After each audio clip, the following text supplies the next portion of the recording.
আমরা আমাদের জীবনে নিজেদের ফিলিংস এক্সপ্রেস করতে বা নিজেদের যেসব অনুভূতিগুলো আছে সব রকম ভালো মন্দ সেগুলোকে প্রকাশ করতে এত দ্বিধাবোধ করি কেন? সবসময় ভেতরে এই জিনিসটা কেন আসে যে আমরা যদি আমাদের ফিলিংসকে কারোর সামনে রাখি, পার্টিকুলারলি কারোর সামনে বা কোনো গ্রুপের সামনে, তারা আমাদেরকে অল টাইম জাজ করবে এবং এই ভয়তে আমরা হয়তো আমাদের যে পার্সোনাল ঠিকঠাক ওপিনিয়ন বা আমাদের যেটা আসল ফিলিং সেটা সামনে রেখেই উঠতে পারি না। এটা কেন হয়? আমরা কি জীবনে বাঁচতে বাঁচতে এতটাই হাঁপিয়ে উঠেছি যে আমরা আমাদের রিয়েল ফিলিংসের সাথে ডিল করতে পারি না, বা এরম কিছু যে আমাদের সেলফ এস্টিম খুবই লো? তো সেই রকমই একটা বই এসেছে, I want to die but I want to eat tteokbokki.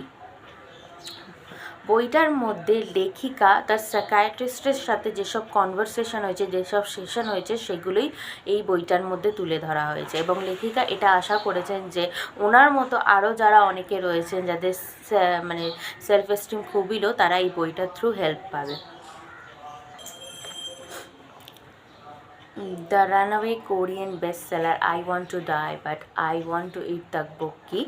এই বইটার লেখা হচ্ছে বেক সাহি, আর ট্রান্সলেটেড বাই অ্যান্টন হুর, ব্লুমসবেরি পাবলিকেশনের তরফ থেকে। আমি এটা মিশো থেকে পারচেস করেছি 189-এ। তো এই বইটা খুবই এখন বলতে পারো উঠেছে। এই বইটার যে মেন সেটা হচ্ছে কনভারসেশন তার সাইকিয়াট্রিস্টের সাথে, যিনি লেখিকা যেরমটা আমি বললাম, তার সাথে। এই বইটার কোনো হ্যাপি এন্ডিং নেই। এই বইটা শেষ হয়েছে একটা হোপের মধ্যে, যে আমি আমার মানে লেখিকা বলতে চেয়েছেন যে তিনি তার সেশন থেকে যেসব জিনিসগুলো শিখলেন এবং যেগুলো আমাদের সাথে উনি শেয়ার করলেন, সেগুলো থ্রু যাতে আমরা পরবর্তীকালে বেটার পারসন হতে পারি, সেই হোপের সাথে এই বইটা শেষ হয়েছে। এই বইটার মধ্যে অনেকগুলো ক্রিটিক্যাল বিষয় হিউম্যানের সেগুলো আলোচনা করা হয়েছে, যেগুলো টোটাল 14টা চ্যাপ্টারে ভাগ করা, 15টা চ্যাপ্টারে ভাগ করা হয়েছে। যেমন প্রথমটা হচ্ছে slightly depressed, am I a pathological liar, I am under constant surveillance. আমি এখানে তোমাদেরকে বিষয়গুলো আরও বিস্তারিত করে বলি।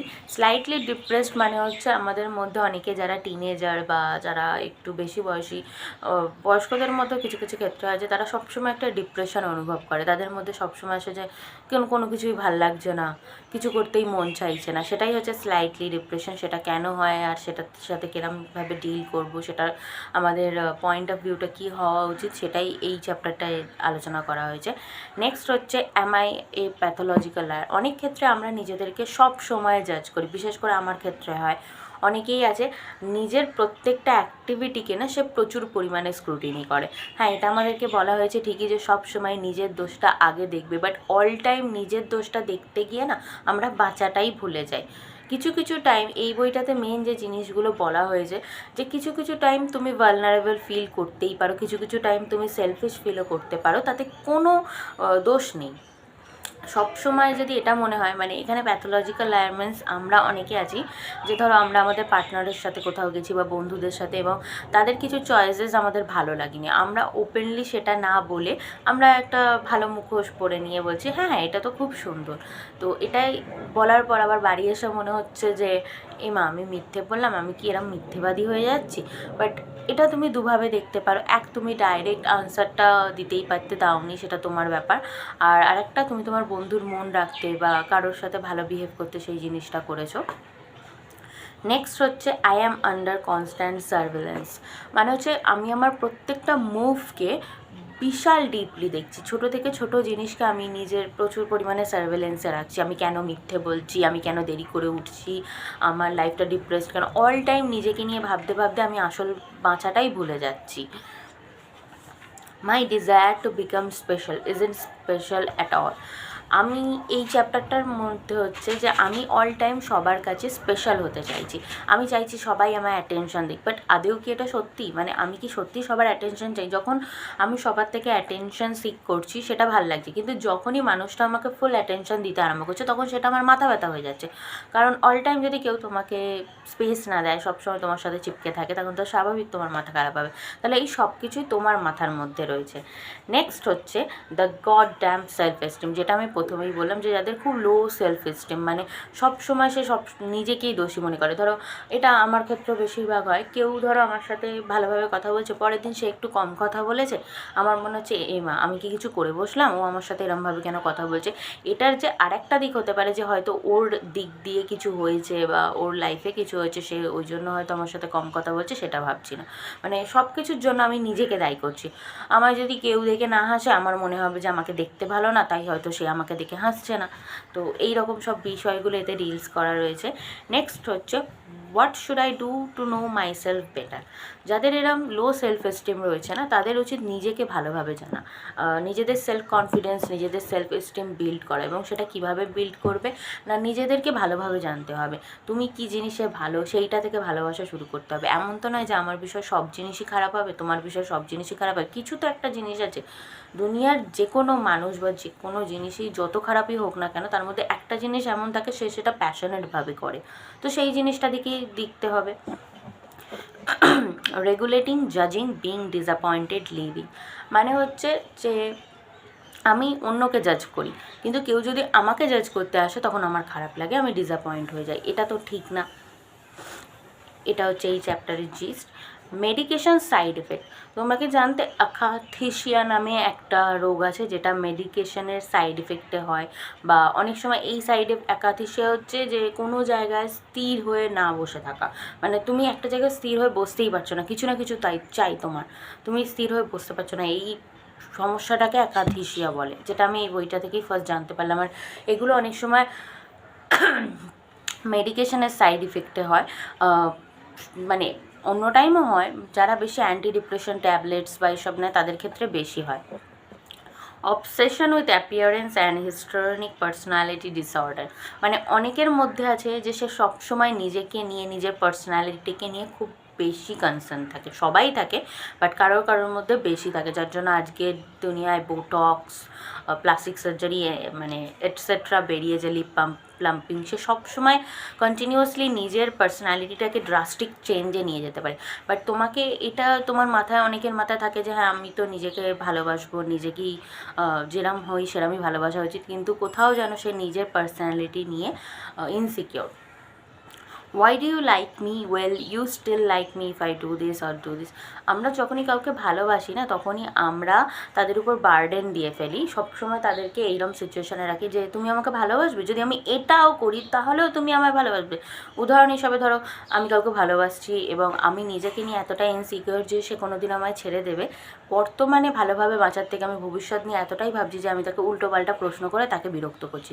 মানে এরকম যে আমি খুন করলেও তুমি আমায় ভালোবাসবে, তো একটা টাইম পর সে তো বিরক্ত হবেই না, তখনই সে দূরে যেতে আরম্ভ করবে। নেক্সট হচ্ছে আই ডোন্ট লুক প্রিটি, যেটা আমি বললাম যে নিজের পার্সোনালিটি নিয়ে, এই বিষয়টা নিয়ে দুবার করে আলোচনা হয়েছে এই বইটার মধ্যে। রক বটম, যখন আমরা কিছু ক্ষেত্রে ডাউনফলে নামি না, তখন আমাদের মনে হয় যে জীবনটা আবার উপভোগ করা উচিত। কিছু কিছু ক্ষেত্রে ফেলিয়ার জিনিসটাকে অ্যাকসেপ্ট করা উচিত, ফেলিয়ার জিনিসটাকে ফেস করা উচিত, তবে তুমি সাকসেস জিনিসটাকে ভালোভাবে উপভোগ করতে পারবে। নেক্সট হচ্ছে epilogue, it's okay those who don't face darkness can never appreciate the light. মানে এপিলগে বলা হয়েছে লেখক, এই যে বইটা, এটা কয়েকটা সেশনে লেখক যখন একটা জায়গায় ছুটি কাটাতে যাচ্ছে, লেখিকা সেই জায়গায় বইটা স্টপ হয়ে গেছে এবং তারপর তিনি তার নিজের লাইফের কিছু ইনসিডেন্ট শেয়ার করেছেন এবং সেটা থেকে তিনি কী উপলব্ধি করেছেন সেগুলো। Psychiatrist note from one incompleteness to another, সাইকাইট্রিস্টকে যখন লেখিকা বলেছেন যে ওনার এই সেশনগুলো উনি একটা বইয়ে লিখছেন, তখন সাইকাইট্রিস্ট নিজেও ইনসিকিউরিটিতে ভুগছে যে আমি যে সেশনগুলো করেছি সেগুলো দুদিন পর লোকেরা তাদের বইতে পড়তে আরম্ভ করবে, আর আমি কি ঠিকঠাকভাবে করলাম, আরও ভালো করে হয়তো করতে পারতাম, আরও লোকের হেল্প করতো। Reflections on life following therapy, তো এই বইটা যেরকমটা বললাম, এই বইটার মেইন জিস্ট হচ্ছে যে তুমি লাইফকে 3 ডাইমেনশনাল ওয়ে দেখতে শেখো, মানে শুধু ব্ল্যাক অ্যান্ড হোয়াইট ভেবো না যে এটা খারাপ এটা ভালো, এর মাঝেও একটা মধ্যপন্থা ইউজ করো, কারণ যত তুমি ব্ল্যাক অ্যান্ড হোয়াইটের মধ্যে যাবে তুমি দুনিয়ায় চলতে পারবে না।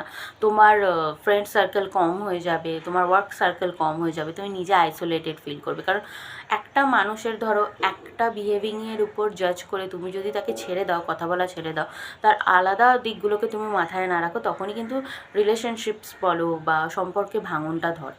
তো সেটাই বলা হয়েছে যে যখন মানুষ কোনো রুড বিহেভিং করে বা মানুষ অন্যরকম বিহেভিং করে, সবসময় নিজেকে স্ক্রুটিনি না করে, তাকে স্ক্রুটিনি না করে তুমি অন্যভাবেও জিনিসটা ভাবতে পারো যে হয়তো ওর একটা খারাপ দিন যাচ্ছে, ওর কিছু হয়েছে অফিস টফিসে, আমার জন্যই বা কেন হবে, আর ওর মুডটাকে আমি চেয়ার আপ করতে পারবো, ওকে একটু স্পেস দিয়ে বা ওর সাথে ভালো টাইম কাটি, এইরকমভাবে।